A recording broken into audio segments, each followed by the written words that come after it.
Guardian Angel, an Angelica Dale mystery by P.K. Armstrong. Chapter 27. The car was quiet. Neither of them had much to say. Mrs. Blythe, nervous because she was about to see her daughter and meet her granddaughter for the first time, and Angel because she was trying to think about how to prepare Mrs. Blythe for meeting her daughter for the first time after 12 years. Recalling her conversation with Denise Meadows, Angel knew the road ahead was fraught with awkwardness and difficulties. She hadn't told Mrs. Blythe about the family's current problems with John Meadows and Simon Rain. Let Denise tell her what she wanted her to know. "Why now?" Denise had reasonably asked. I think she always wanted to reach out. She was just frightened. She never stood up to my dad, not even for me. Denise responded, partly sad, partially sullen. "I'm sorry," Angel replied, and then, after a short pause, ventured, "Every child needs a champion, someone who will walk through fire for them. It seems Dee Dee has that." Denise teared up a bit and responded vehemently, "She has two somebodies. John loves her, like she's his own. Maybe you will get this opportunity to show your mom how a mother should love her daughter. She'll discover what it should have been like." Denise thought for a minute, shrugged. "I don't think her mom was there for her either." "That's a very mature observation." "What am I supposed to say to her?" "Why don't you wait and see what she has to say first?" Angel pulled into Breville Fields and parked the car. "Are you ready?" Ernestine Blythe sighed heavily. "What am I supposed to say to them?"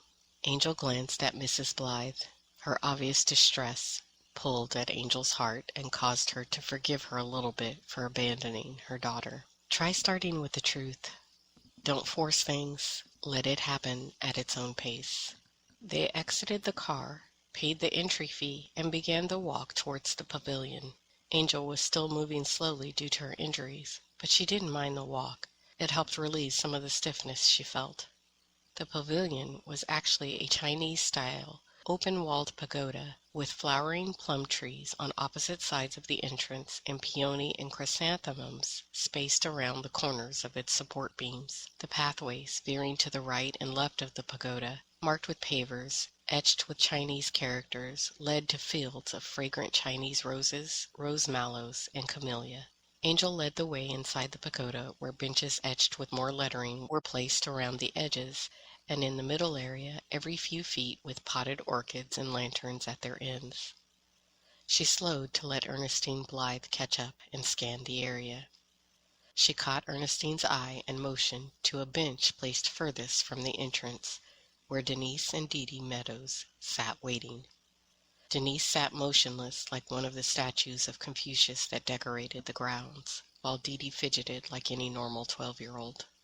Ernestine hesitated for a moment, and then slowly walked over to the bench. As previously agreed by Denise and Ernestine, Angel stayed, but faded into a corner to give them privacy. For a tense moment, no one said a word.